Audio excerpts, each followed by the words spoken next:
Welcome to an I M Youman podcast. I'm your co-host, Trevor Jackson, with your main host, Scott Suprina. Scott Suprina, what's going on, brother?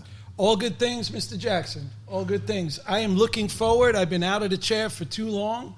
I have so much energy to bring to your podcast. You better get out the way. We're here today with our guest, a personal friend of mine, great person, great musician, great investor, great father, great husband, overall great human being, Kurt Rockmore, life of the party. How you doing, brother? Hi, guys. What's up, man? Appreciate you having me. Welcome, Kurt. Appreciate you having me. Kurt, tell them about yourself, brother. Tell them about yourself. I'm awesome. No, I don't know where to start. As Trev just said so graciously, I am an artist, a rapper. I made my way across the country with no record label, no management, no agent. I use my business acumen to get businesses to invest in me, to go on the road so I could promote my music. And that's basically what led me to get into real estate and things like that. So as you know... Sounded a little simple for me. I'm sure it was way more involved. No, it's way more involved. And I like that you're willing to give that. Okay, it was very hard. We got that. It was difficult. No, so in hindsight, it seemed relatively easy. Yeah. So I met Kurt through his brother Marcus, right? And around when we were in high school, I remember hearing that Kurt had this small van, right? He had this small, I think it was a red van? No, it was a silver van. Silver van. Silver, yeah. And we were playing basketball at Bayshore High School, and it was parked outside, and Marcus, who looked up to his big brother, still does, saw this van outside. He was like, guys, come check out this van. My brother's about to tour the country in this van. In hindsight, now that I'm 30 years old and not 17 years old, I don't know how they made it halfway across the country in this van. Yeah, it was an experience. Well, experiences, but again, I'm a survivor, so we figured it out every time. I could give the rundown, but that's I want the rundown. I want the full. No. We're gonna have a long podcast because I think actually Trevor Jackson that I know at 30 knows exactly how he made that van go across the country. Well, how did he? You said you don't know, but you do know exactly how he did it. He did it because he and this is a great topic right now, and I'm happy to have you. He had a dream to do it, and there was no not accepting the reality of that dream. And he was going to make it happen. And other people look at things that they're about to get involved in and make the mistake of putting odds on it. Mm-hmm. The odds of somebody driven, living their dream, are really damn good. Really good. I like what he's... But society says they're really bad. I am not in entertainment today because my folks convinced me at 13 that would be financial suicide. Mm-hmm. That's why I'm coming back. That's why this will be my second birth. We're supposed to get in the studio. Doing what I always wanted to do because of that. But you do know how he did it. So exactly. I'm not letting that slide. I'm not letting that slide. Well said. I mean, it doesn't get more clearer than that. The cool thing, the thing I love is he did it the same way I did something completely different, the same way many people do what their dreams are. But that's the truth, right? Yep. That's the truth of it. 1,000%. He did it because he had no choice but to do it. He's spitting. He got bars. You rapping right now. Give me some music and we're in. Exactly. All we got to do is put a beat behind this. Todd, he would always be successful. Yes, he would. In the corner. Yes. And I hate when people come here and just start siding with Scott Suprina, Mr. I M Youman himself. When somebody gets facts, I go with the facts. You know why that is? You know why that is, young Trevor? Come on now, bring it home. Because the truth is the truth. And everybody wants to believe bullshit and propaganda and what people tell them, but you know the truth. So give me the journey. Give me the journey of getting in that silver bucket. Astro van. Yeah. Chevy Astro van. And how did you make money? Oh, man. It's a lot of... Like he said, I'll stop you really quick. And the reason I say, how did you make money, and that's an important question, is because a lot of people think successful musicians are ones with 10 10K, 500K, 1 million followers. No. Everybody knows them. Successful musicians come in. We have this conversation. As you said, we're friends to anybody watching this. Trevor and I are friends like brothers at this point. And we had this convo all the time. And I think Jordan was with us once. Yeah. We had a conversation. And he was like, if you didn't want to be famous, why would you even do it? And it was never about fame. It was about passion. My mom told me, like Scott's mom told him, it's financial, like you're not going to make any money. But your parents are also coming from a first generation. Yeah. You're a first generation American. Yes. Born citizen. Yes. Your parents came over here from Haiti, so they're just trying to survive. They don't want me to go through what they went through to get where they are now. Save him the pain. The pain, exactly. The parents, just wanted to make sure that you were okay in terms of financially and not going through the same struggle that they went through when they came to this country. Like he said, they were trying to save me the pain. And I appreciate them for that. But also, if you tell me I can't do something, I'm going to absolutely go and do that. So it forced my hand to say, okay, I'm going to prove you wrong. I'm competitive at spirit. Like, as we go on with this conversation, if I get passionate when we're saying something or talking about something, when? Basically, I took it as a challenge. When somebody challenged me, I'm not the best at basketball, but if somebody start talking trash to me, I'm all of a sudden Michael Jordan. So I understand. I took it as a challenge to execute. And so what happened was my mother told me, I got textbook money from my grandfather. It was $1,000. Mm-hmm. I was at St. John's at the time. Yes. I said to her, can I use this money? Wasting money, blowing it. I said, can I take this money and build a studio in your basement? She was like, yeah, sure, if you make the dean's list without textbooks, because this is your textbook money. I said, cool. Challenge accepted. You know what I did. Dean's list. All right, Mom, now let's get to the studio thing because you said I could do this. Yeah. So $1,000, I went on Craigslist myself, 19 at the time, asked, hitting up people, I need to build a studio. I had my dimensions and everything. I have no construction experience at this point. I want to build a studio. It's just a 5x5 booth, and that's it. Put up a wall. A couple guys gave me quotes. One guy came. He was like, but $1,000 is nowhere near enough. So he was like, but if you help me do some of the work, I'll do it for $1,000. So a couple days go by. I help him do it. And he was like, oh, you have a knack for this. So he took me out on some jobs. He was like, I'll take your tab. I'll make your tab even lower. So that's the first time I ever did floors. That's the first time I saw somebody do framing, all of that. And I ended up being able to build a nice studio that made songs that brought me across the world in my mom's basement with $1,000 in my brain from school. So, yeah, that's how it all started. Wait, and now let me jump in because I heard you talking before. We don't know each other that well. Mm-hmm. And now you're renovating houses and flipping houses and all of that. Yes. So, indeed, that meeting brought you not only your musical career, but also the knowledge to have some confidence that you could do the physical change-up and flip a house. Yes, sir. And the other thing that I want to mention, because it's critical to me, this podcast for me is about saving people some of the experiences I went through as a young man. Your parents can only give you what they have. They can only give you the knowledge or the love they had. Well said. They can't give you any more. You can't get adventure and a leap of faith from people who have survived by being conservative. He couldn't get it from his folks. They didn't have it to give. They didn't have the experience to give that. That's why in this podcast, I'm telling you, I was told not to take the leap. It stunted my growth for 20 years.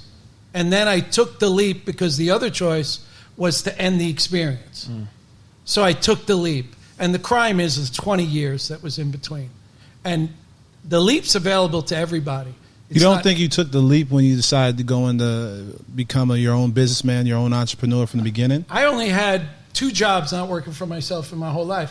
But I was so conservative running a business, I tried to do it like other people told me to do it. Mm-hmm. You can't do that. You're not other people. You're who you are. You got to do it the way that you do it. And then it can work. So to piggyback on that last show me the passion. Bring it. So I'm on a tour with this big artist. He's a superstar now. And I'm in San Francisco. It's like 5,000 people. I do my set. I'm the only artist on the whole entire lineup that is nobody knows yet. Like I'm out here promoting myself. My set is probably the livest one in comparison to the headliner that everybody's there for. We finish, we go meet and greet, sign our merch, and the longest line is at my merch table. And he comes up, he pulls me to the side after I sign, kiss girls and, do all that stuff that you're supposed to do. I know nothing about kissing girls. On the cheek. But yeah, after all of that, he comes to me and he's like, he's my age, but he's like a millionaire from doing festivals and things like that. He goes, you're going to be successful at anything you do. Like, how did you, because he knew my business model for going on tour. Right. And he was like, how do you even speak to people to tell them what you want them to invest in? And I just, just shared with him. He was like, you're going to be successful in anything you do, bro. If you ever need a job, just come to me, man. I'll latch on to you. Yeah. I'll take a piece of you. It was a humbling moment because he's super successful. He's a multimillionaire, and we're the same age. And he does it off of throwing concerts. Right. So yeah, it was a humbling experience. And I would tell you that your experience is the one that will bring you more reward. Because counting on yourself, if you can get to a point in life where you can count on yourself, truly count on yourself in any situation, that's success. Mm-hmm. I agree. Where fear leaves. So how the fuck did you make money?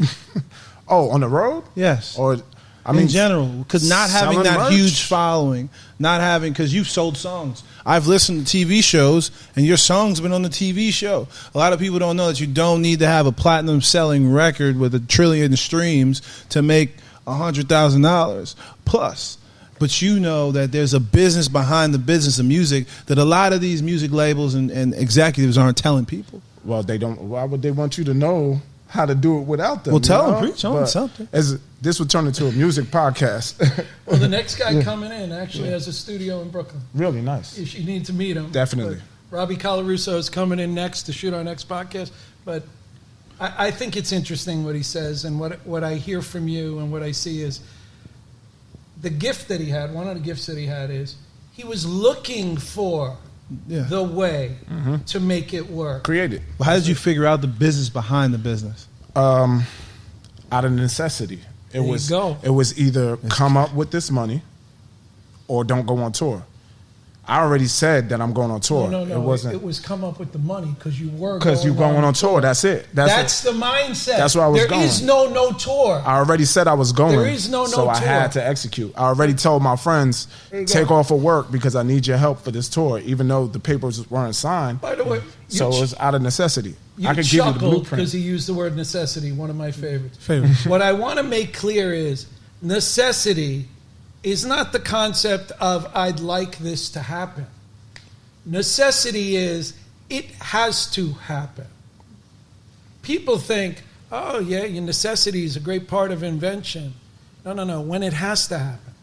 That's the mindset. It had to happen. It wasn't, plan A is not working, plan B is not working, plan C was not working, plan D, because it's working. And that's the difference. People who quit are not going to be successful. And people who don't quit will always be successful. A certain level of stick-to-itiveness. Not a certain level. Stick-to-itiveness. I don't think there's a level of stick-to-itiveness. Will Smith said, there's no plan B. It's only a plan A. Once you start your plan B, you failed at plan A already. There's no plan B. Plan A. If it fails one time, you figure out a different way. But plan A, I'm willing to die on a treadmill. If you think I'm going to pass out in 10 minutes, I'm running for 20 minutes because there's only plan A, and I'm not going to lose. That's it, and that's how I look at it. So, like you asked, how did I come up with the money? It was out of necessity. The only way to go on tour is to get the money. So, what can I do to get this money to go on tour? How did I make money on tour? I sold merch. I did an amazing set. I heard your set was absolutely amazing. Yeah, you came to I've one, never, because I was away. You were away. I was in and college. That was like around the time I slowed down touring. But Clarify away, because I don't want anybody watching. That's why I said I was in college. I was in college. Not college. I was in college. I wasn't telling the family I'm away because it sounded bad. I was away. No. 5 year stretch. Yeah, there was a little thing that happened and he was away. Yeah. No, but I was in school, so I never got to. But I've heard I've heard, like, I know a good friend of ours, Barry, was on tour with you. Yeah, he came on and that's where he came up with his brand, Love Me Before They All Do. Yes.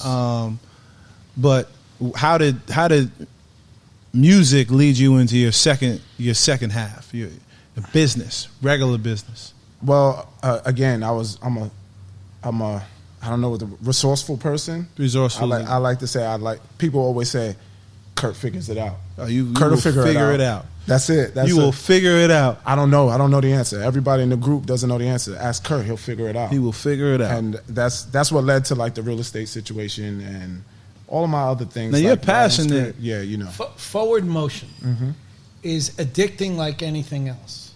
When you had your success in music, you came away from that with the fever for more success. Oh my goodness gracious! You talking to me right now? No, it's me. It's everybody who's done it. It's guys. And here's the interesting thing, and the thing I like about you also, and I will share this with the audience.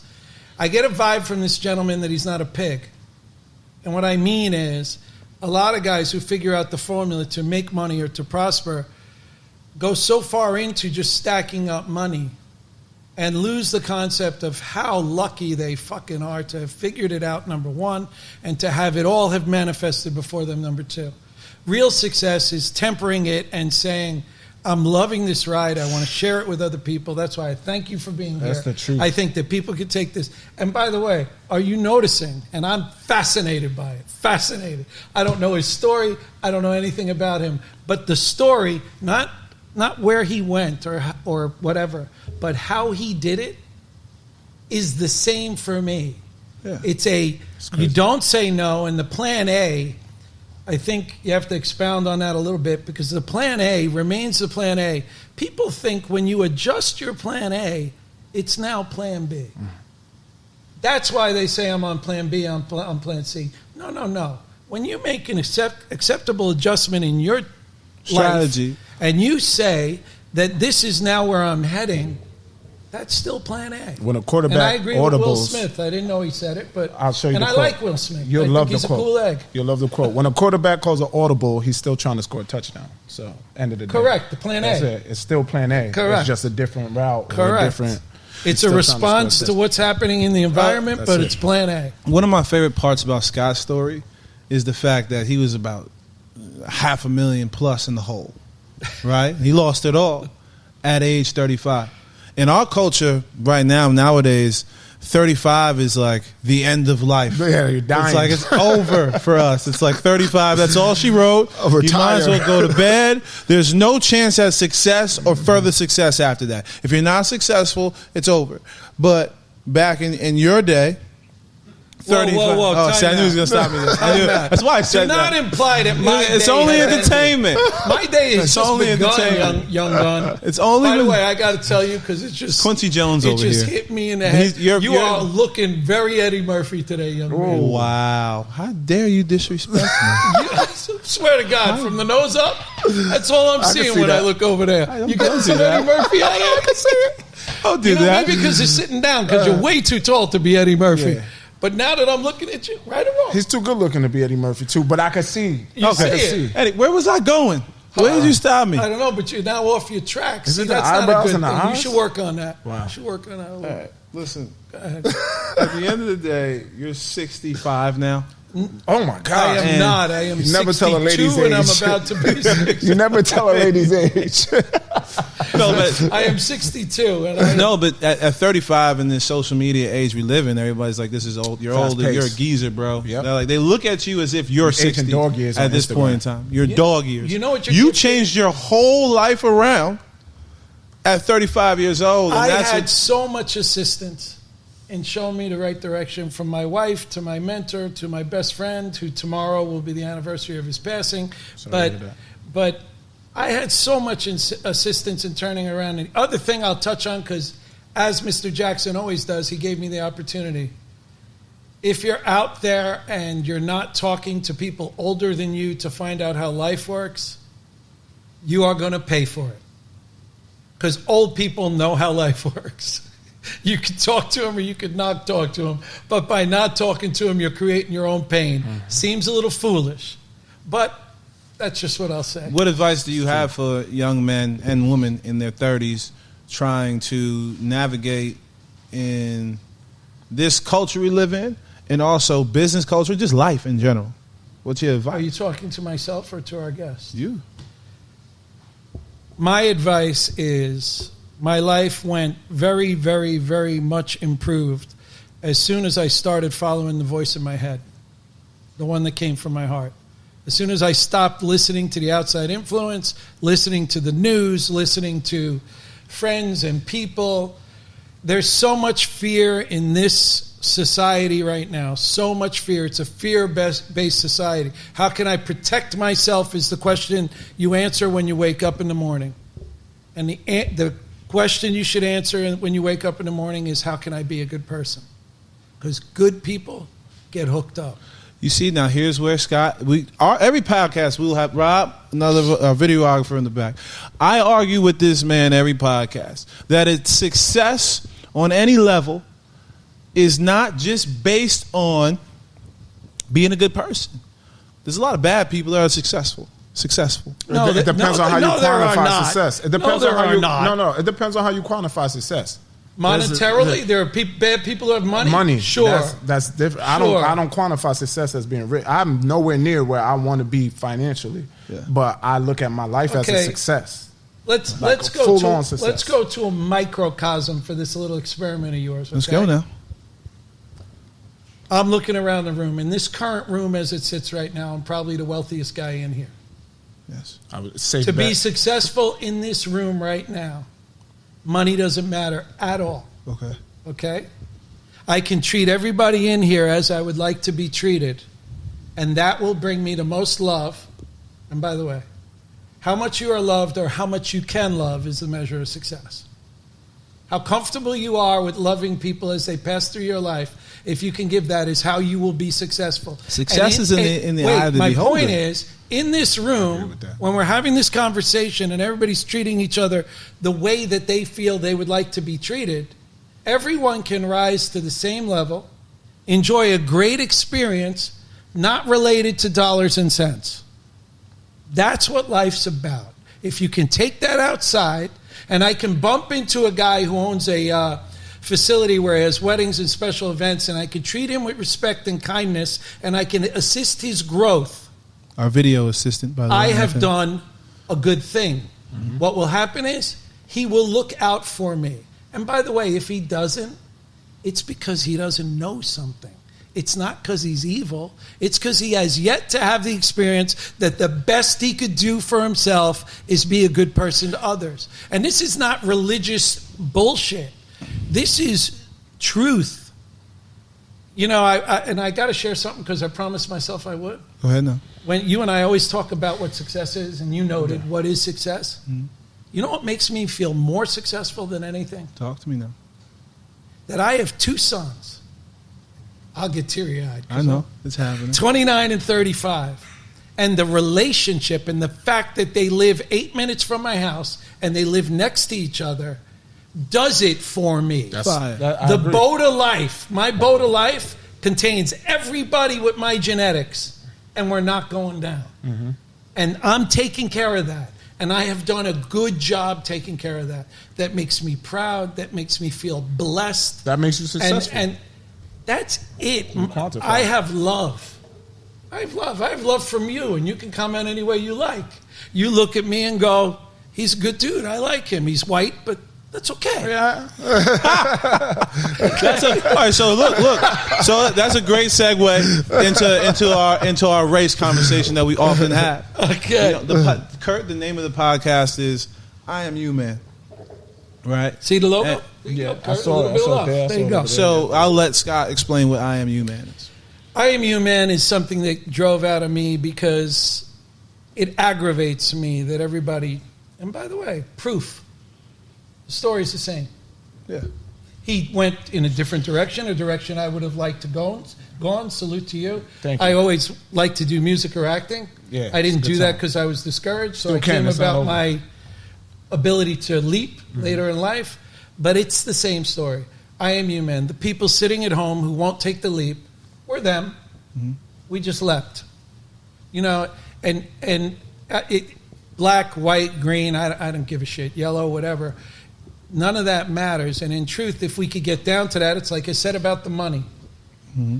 If you treat people the way you want to be treated and the rest of it goes out of your mind, there's no difference.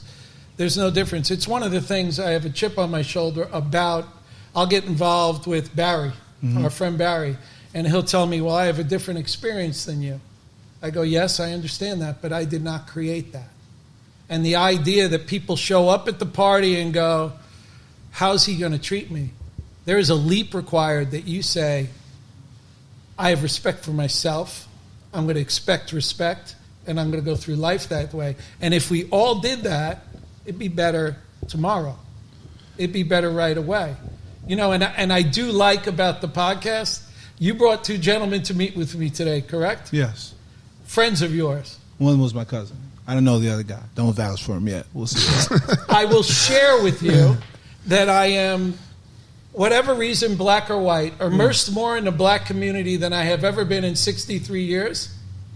I take note of it, but it means nothing to me. And that's cool. And I feel very lucky to have that experience. And I tip my hat to you for that before you continue, because you yes. do take care of people, I know. No, and you give them opportunities that they wouldn't normally have because of the community that is true. But that cannot. Using your privilege to privilege these young black men. So I commend you for that. I want to shake your hand for that. No, really, don't get bashful now. It's a big thing. I'll accept that. No, it's not a big thing. It's a thing that everybody should do. But I appreciate. No, and there is a should. Well, people should. So to your point, but hold on to your point of I Am Youman. Right. It's as simple of, if this guy owns a company or can use a service, has a service that I can use, then you go with that. Period. But I'm going to share with you that your cousin and his friend came in and they were talking about embroidery and talking about other things. Yeah. And he was there. Mm-hmm. And I asked them questions about, well, how many machines? And it's kind of prying. Mm-hmm. But I'm asking for my reasons, and you could tell already. If you and I would do something in real estate, I'd ask you every fucking question. As you should. And you would answer me. Yep. And this kid got uncomfortable answering me, and I said, whoa, back up. I'm not trying to get in your pocket. I'm trying to help us. Yeah. But there was an automatic response by him to be wary of me, and I took note of it. And by the way, would have happened with a white kid, would have happened with a black kid. I don't like it either way. Yes. Mm-hmm. You want to question why I'm doing this? You need to go. Yeah, well, that's business, though. That's a whole different thing. That's kindness. Yeah. That's kindness. Yeah. I'm not doing business with you. Yeah. I don't need your money. I'm not here to take from you. Mm-hmm. I'm here to share with you. That's a new concept. Yeah. And that's why that is also a new concept. About what you're doing, we'll talk after this. Yeah. I would work with you because I like you, because I trust you. And that's formidable. The power of people taking care of each other is a fucking force. My son Chandler, and he knows, Chandler and I don't see eye to eye in business. Chandler and I don't see eye to eye. Well, let me stop you there. I think they do see eye to eye in business. I actually do. I think they see eye to eye in business. He's a beast. Oh, and having him on my team is the shit. That's a bad boy. Let me tell you, I do it this way. You've been to conventions of any kind, yes. music or anything else. I will go to convention, and I got my two boys right and left. We are the baddest motherfuckers that convention. Yeah. And it's not, oh, you're talking to my son Dalton, I got to lean over and hear what you're saying. I could go over there. That's beautiful. That's success. But that's a team. It's like how I treat you, correct? 100%. You're on my team. That's why I don't look over my shoulder. I don't wonder. I talk to Anthony. I go anywhere with him because I trust him. Yeah. You build a team like that, it's all over. That's what the Italian mob was originally. That's what they were originally. That's where I was going to go. They were a team of people who loved and respected. Their families ate together. They cared. They loved. So you expand that. But like the Italian mob, we're not the Italian mob or the black mob. There's no mob here. We're just giving analogies. There is mafia for everybody to understand. Mafioso, man. Okay, slow down now. I will not be implicated in any of this. I'm not. Like I said, Eddie Murphy. But like the mob, if someone crosses you, you're done. Well, no. Unlike the mob, there's a spiritual ramification, and you need some forgiveness, and it's not cut his head off. It's not beat him with a baseball bat. It's let him go and flounder alone. Yes. Being dismissed is the worst thing you could be. Banished. If I banish you from the herd, Fuck you. That's like we grew up together, bro. It's crazy. Look, you're out of here now. None of my people will deal with you. That's a big deal. That's painful. I don't need to punish you. You just punished you. You punish yourself. And nor do I feel, and this is important, and I will say publicly, I've probably made most of the mistakes that I ever blamed anybody on making on me. How dare I judge them for that? How dare I convict them of having done that? When I was needy, when I was doing drugs, when I was doing all that shit, I made the mistakes that I look at people and go, wake the fuck up. Yeah. It's just not their time to wake yet. Mm-hmm. And I had that time. See, I always say that you were blessed. With the vision. A lot of people are in some messed up situations, Scott, and they know they're in a messed up situation, but they don't have the wherewithal to take a step back and to go, I got to change some things. I got to switch my life up. No, I was blessed, but there's a recognition. There's the people who go through making the mistakes and then come out of it, admit my favorite quote, and I'll say it incorrectly, but the biggest deal on this planet is you are the problem, and you are also indeed the only possible solution to the problem. How is it that we get more people? How is it that we get more people just to open up and trust people? I think this. I think you bringing somebody I don't know at all that now I feel closer to, as I'm sure he does me, yes, because of the kinship he didn't know existed between a 62-year-old white guy and him. Okay, mm-hmm. Yes. The experience, but it's a leap of faith, and you can either subscribe to what the press is touting out there. Like, okay, I'll give you my press story of the day. Mario Cuomo is having a hard time because he supposedly tried to seduce some girl who was on his staff. Donald Trump was president. What? What? Donald Trump got elected after you knew worse shit than you ever heard about Mario Cuomo, but somehow it's time to get rid of Mario. Yeah. What? Dr. Seuss is a bad book. I'll go to my grave. Dr. Seuss is the bomb. He put Chinese people in his book because there are Chinese people in the world. He also drew the Grinch. There are no Grinches on the planet, so why you would take a literal reference from Dr. Seuss is beyond me. Mm-hmm. What is going on? Why is that a big deal? Why are they not trying to figure this out? Why are they not following the example of happy people? I'm going to go away from the word successful. I'm going to say the goal of life is to be happy and to be able to bring love to the party. That's success. By the way, you could be happy on a beach making $2 a month, or you could be happy at the Taj Mahal, living with gold toilets. Yep. What's your opinion on the I Am Youman? I like it. Like, what do you mean as far as my opinion? In terms of, not from how we see it, not from me and Scott's point of view, just from the fact that, to me, yes, I am you, you are me, man, woman. We are. You don't believe that? Yes, I do. You don't believe that? We have this argument all the time. You got the brown buffer going. Go into it. I got white privilege. You got the brown buffer. Everybody's got to qualify. Here's the thing. Society won't let me sit back and just view you as Scott Suprina. Why not? Have you turned on the television? Wait, what society? The one out there? The one out there. We're not talking about inside. We're not talking about inside. How can you logically make a difference between the air out there and the air in here? I have to. If you turn on the No, you don't. It's fear who makes you do that. Did you release the? No, that's coming out on next Thursday. Okay, so you could edit that question out. For sure. But to give you a precursor, this conversation, probably why you told me to come here. Yeah. He sent me that and the real estate. Oh, okay. He sent me the other one you did, the other podcast you did, and I thought it was amazing. I was like, oh, you guys are killing it. And he's like, what do you think about the topics you gave me? And I gave him my rebuttals and I agree on things. And he kept saying something about being a tall black man, and you like, no, you can't see yourself like that, right? If I remember like correctly. It wasn't like, he didn't tell me, no, I couldn't see myself like that. You shouldn't see yourself. He's like, the world shouldn't see yourself like that. Here's the way I would phrase it to you, because I think you can get it. The only way to cure the problem is to arrive tomorrow morning with complete forgiveness for the past and say, I'll move forward from today believing that all people are created equal. Yes. I will treat you that way. You will treat me that way. And that's where you start. But if you harbor this stuff about, and I go as far as to say to him, if you identify yourself as a black person or as a white person, that's a mistake.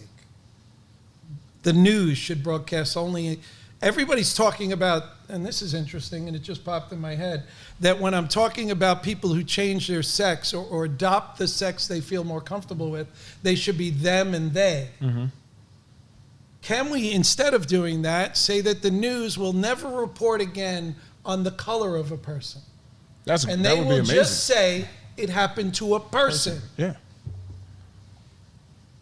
You know how far that would go? It would change everything. If you said a agree. person in Milwaukee got shot this morning, or somebody kneeled on the neck of a person and killed him, mm-hmm. Hey, what color was he? I want to know if I care.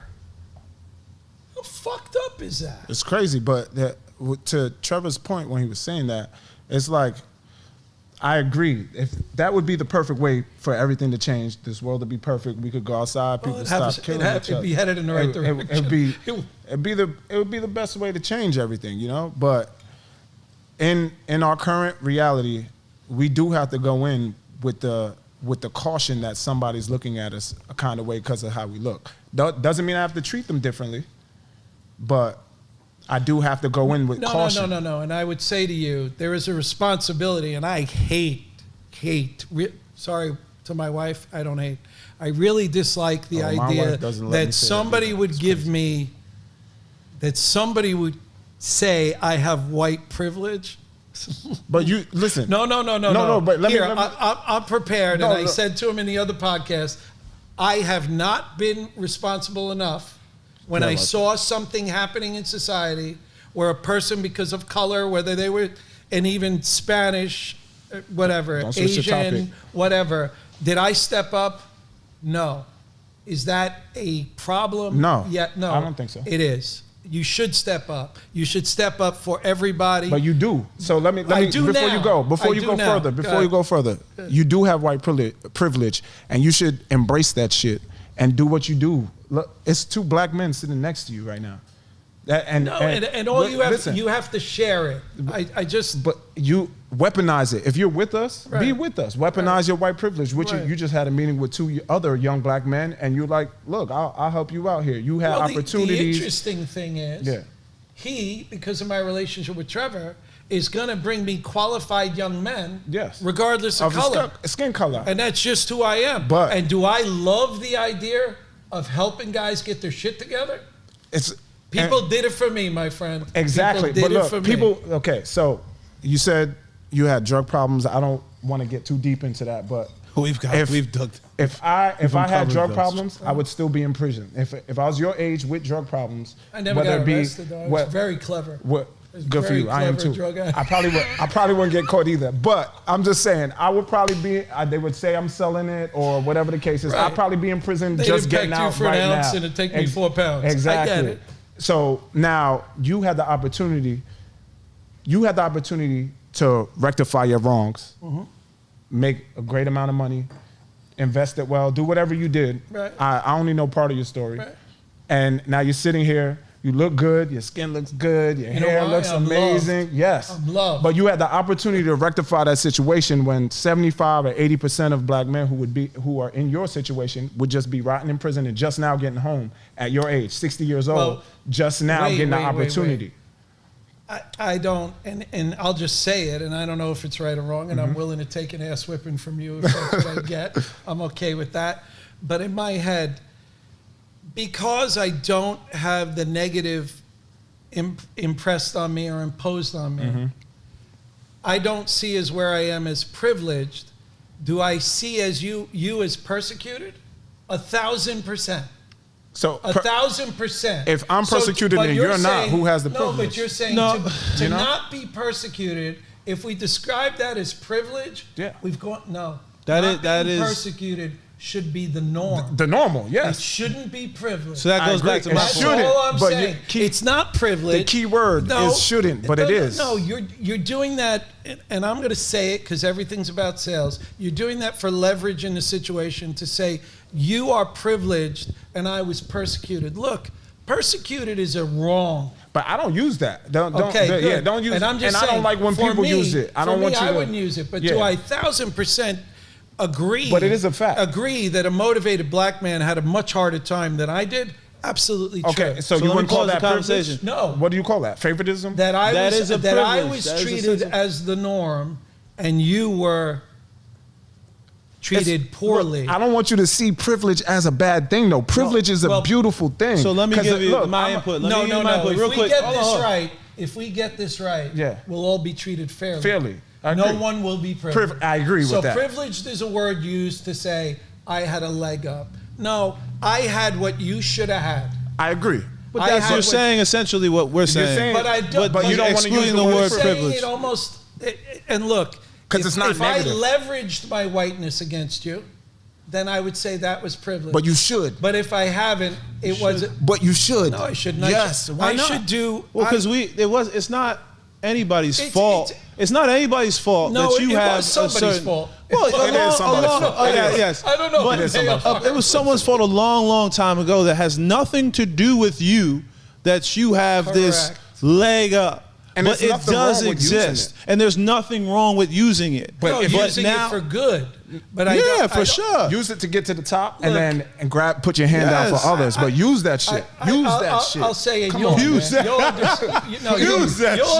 that because you're a marketer. I think saying the word privilege is an explosive term. It is. Why do that? It is true, Isn't it though. enough to say that I did not have the opportunity? I mean, Scott, everything that you just said, you admitted that there was a certain level of privilege in your life without saying. Okay, I understand where he's getting at, which is okay. But when we say privilege, it's so people who don't. Whoa, the privilege of what? You just said the leg up. Leg up. In terms of you were persecuted just for the color of your skin. I did not have the derogatory shit coming at me while I was trying to climb the ladder. But that is a certain. That's true. That's a certain privilege that wasn't afforded to me. Agreed. That's only the privilege because the world is wrong. Yes, but that does so a lot of privilege. Describing it as a wrong, or do you want to do what I said before? Have some forgiveness and say, if shit was right, you got the good end of the stick, Scott. Mm-hmm. I got the shit end. Mm-hmm. That's true. Getting the good end of the stick is the way it should be. It's not a privilege. It's a human right. Facts. I understand. Okay, but so don't call it privilege. No, look. Say, I'm being denied my human right, and that's bullshit. But the way you just explained it. You got your human right, so you're privileged? But that's... No, you're not privileged. I'm not trying to take it from you. But I'm trying to get what you have. I understand your dislike of the word. I understand it. I'm a verbal 1,000%. guy. I'm a word guy. That's what I could tell. Okay. That's what I want to. I want to bring him down, and I want to bring you down, because privilege is the word used so that everyone who doesn't have the thought process. I would say everybody's brain is here. All my friends' brains are here. Your brain is right here. You're like, you are an aura. Your brain is an aura. You don't think in the box. You look at the box, you light it on fire. I'm clearly outside the box. But the word privilege 100%. Is for the people who are inside of the box. You know, like okay, the easy description. The easy description. So don't take it offensive of it. But don't take offense by it. I'm not, because that privilege is a beautiful motherfucking thing. With you guys and Trevor, I don't do that. But from a spiritual aspect, it's important for me to say, wait a second. Yes. Let's tell the truth here. And the other mistake that's made, I have to really say something because this is important. You see how you just said you guys? Mm-hmm. Other people would take it as he's talking about you guys, black people, but you didn't mean it as you mean you guys in terms of Kurt and your boys that you've brought in here and business partners that you brought in here. The guys and that Trevor. I talked to that happen to but be that's black. The culture. Exactly. But that's the culture. That's talking about black guys. We're talking about. But somebody else. Somebody else would be like, he's racist, but it's not the case. It's not. No, and so I don't get feel that, like that when we say privilege. But I'm not having that discussion. And by the way, the other thing is, notice, I don't protect myself from that. I'm willing to say you guys, meaning when somebody says I have white privilege. let me tell you what. Let's go into white privilege. Mm-hmm. White privilege in the house when you grow up and your dad makes $200,000 and you don't have a care in the world and whatever, and you get to high school and you can afford the cocaine. And you go home and dad's not. I don't think. I think dad's not at home because he's working. But how did your dad get to the position to get the 200? That's where the privilege is. So don't think it's going up somebody. The privilege is all systematic. That's it. That's it. It's nothing to do with whose parents make what happens there. The privilege is just all systematic. The privilege is. Let me finish. Let me finish. The privilege is simple as if we're the same age. I had a great conversation with your son Chandler about this same conversation. It was amazing, actually, and I can't go into it fully because I can't. But the privilege is, I'm 12 years old. Hey, does a white guy of equal age have more opportunity in this country? No, I'm not even talking 100%. About. It's just if I'm doing a petty crime at 12, and this other kid that happens to be white, are you going to do more time? Yes, that's the privilege we're talking about. It's the systematic privilege that has been set up. I'm not talking about fathers and mothers. And all I'm going to say in closing the topic. Okay, I completely understand. The word privilege is not the appropriate word. Because it's not a privilege to do the accurate amount of time in jail. It's the right thing. Exactly. Are you suffering a negative thing? Yes. Using the word privilege is not an apt description of what you mean. Let me ask you this question. I get it. I understand what you're saying. I get it. But what makes you so, because you're not always... What makes me so pompous? I'm white. No, white motherfucker. What makes you so comfortable having these conversations? Even sometimes I don't agree with you. Sometimes you... You know why I'm so comfortable? Yes. Because I am 1,000% sure they need to be had. I look at you. You could be my son. You're a little dark, but you could be my son. Okay? I'll give you my favorite conversation of the last week. Megan gets on the TV and says... There was a conference in England, and one of the relatives said, "How dark do you think he'll be?" Oof. That's not a racist fucking comment. That's kind of crazy. I would have that conversation if my son married a black girl. It wouldn't be about race. It would be about, do you think he'll have good color or light color or whatever? But it depends on the intention. Right. It depends on the intention. How come Oprah didn't follow up with the question, Okay. Was that a racially charged question, or was it a skin color question? I don't want to say privilege. I'm trying to get away from the word privilege because I see how much it grinds his gears. Deliver something else. So the right thing to say there, right, would be, I wonder what complexion he'll be. What what advice you kind of gave let me slow down. You kind of gave the answer, but I want to talk a little bit about how our age group, in our 30s, it's over if you're not rich yet. In your 30s, it was not for us, but I'm talking about from a societal point of view, right? For you, it was just getting started. You were still figuring it out. You just had essentially went back to college with your mentor, tore apart your whole life, and rebuilt it. Build it correctly. You started to kind of find spirituality. What I would say to people is, I'm one of the happiest people that I know, and my life, my education, taking it in and valuing it and paying attention didn't happen until after I was 30. You know why? Before 30, I knew it all. Mm-hmm. I knew it all. Same thing.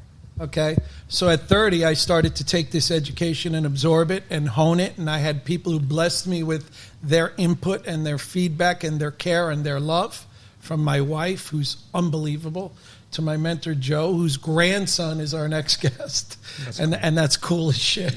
Yeah. And that when you decide to invest in yourself, when you decide that the voice in your head when you go to sleep at night and you go, this sucks, I hate doing this, you need to listen to that, because that voice will be there every day for the rest of your life. So it's important people understand that there's no excuse, because you were 30-something, $600K plus in debt, 800K plus in debt, and you had a child, and you were losing your house, and you created fucking Narnia from that point on going forward. And that's important to me, that people understand. Colorless, it don't matter who you are. That is the I Am Youman part of the story. It don't matter what you're up against. The I Am Youman part of the story is from the age of 18 when I started using drugs and I fell apart and I did all that. Anybody could do that. You could be any color. You could be any age. I know a guy in my business who got into coke, hookers, and gambling in 1 year. The trifecta, I call it. Okay? There's nothing as bad as a trifecta. You get hit by the trifecta, you're likely not to recover.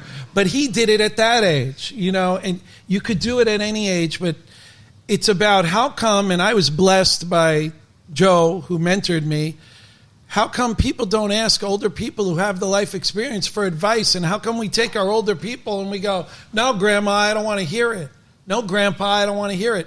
That's your resource. That's your avoider of pain by education from people who know. It's not in the school, it's in the street. Why is there so much ageism right now in terms of 20s, 30s, 40s, 50s? Because old ain't sexy. The internet. Old ain't sexy. Old ain't pretty. I think for me, older women are prettier than younger women. There's something beautiful about somebody who grows old well, but I'm extremely blessed. My wife is smoking hot at 68. That's beautiful.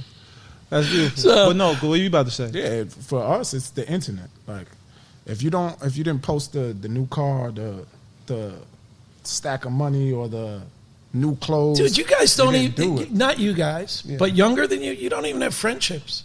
You're friends with you're friends with a little rectangular device. Yep.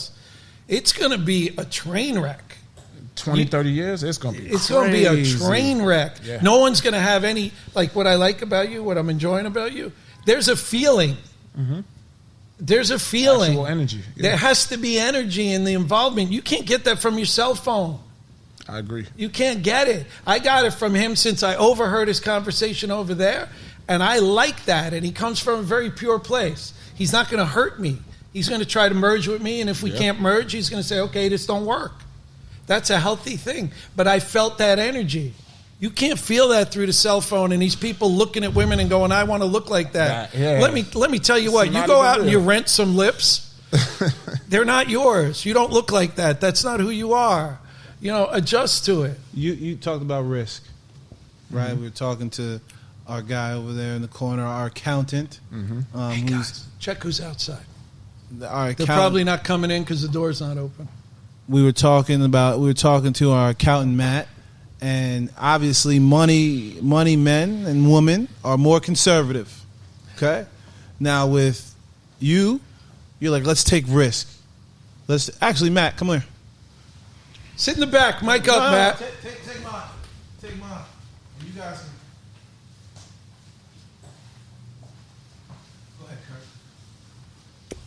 What was the question? What about risk? You were talking to Matt about risk and I guess investing money and do that. I missed that. So. Yeah, well, going back to our original convo that we started on this podcast, we were saying how you and I are alike, where it's like there's no option other than getting it done. That's it. And I told him about a time I made like 20 grand. I had no idea what to do with it, but right now I would maybe randomly just throw out there, put as a down payment on a house. And what was your reaction to that? That it's not a good idea if you don't have a backup plan.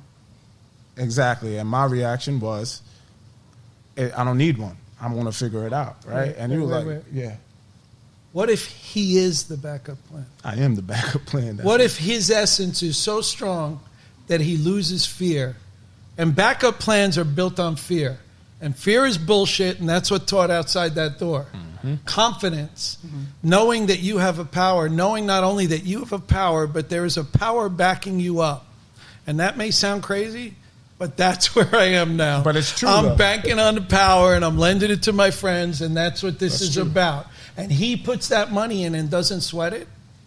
And I'll jump for two reasons. Because he believes if something goes awry, he'll adjust. Fix the problem. And he has confidence that he's capable of adjusting and adapting, and that failure is what happens when you quit.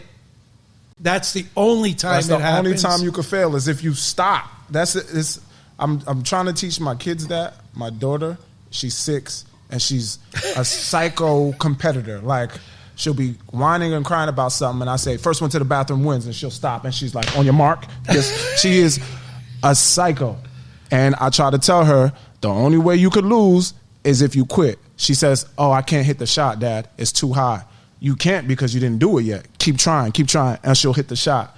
And she'll laugh like, I could do it, look. So I believe in, if you quit, that's the only time you fail. Because if I put the $20K up, and I get a renter, like I was saying to you, and they don't pay their rent for 6 months, okay, we'll figure out what we're going to do. But I'd rather do that than have the $20K go to the mall, buy some this, buy that, and now it's $19K, then it's $18K, then it's $17K. I'd rather do that. I'd rather risk my money like that. I'd rather go out lit on fire. You're not risking your money because every dollar you put up brings you an education. If it doesn't bring you profit. If it's not a blessing, it's a lesson. So that's the idea.